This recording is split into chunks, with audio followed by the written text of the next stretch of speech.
It's time for another comparison of different video configurations. So on the left we are flying at 171 feet and on the right it's 200 feet extra at 371.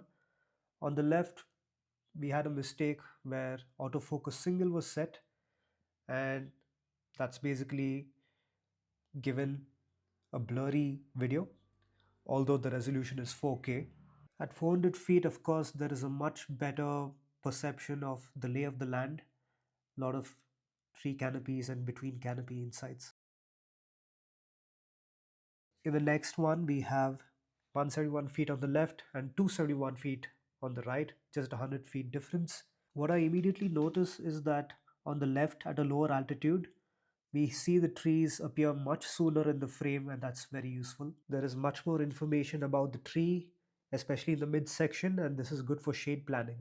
Then we have these kind of views. Here, I favor the right, which is at a high altitude.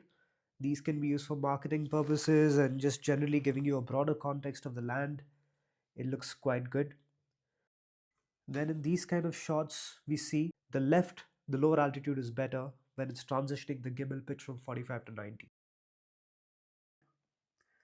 Then in the crop health, NDRE was useless, as we see on the right, hardly any detail. Then the GNDVI was quite interesting. It's the first time I'm paying attention to it. And this field was good to notice because there's a clear stress or some kind of discernment in that field.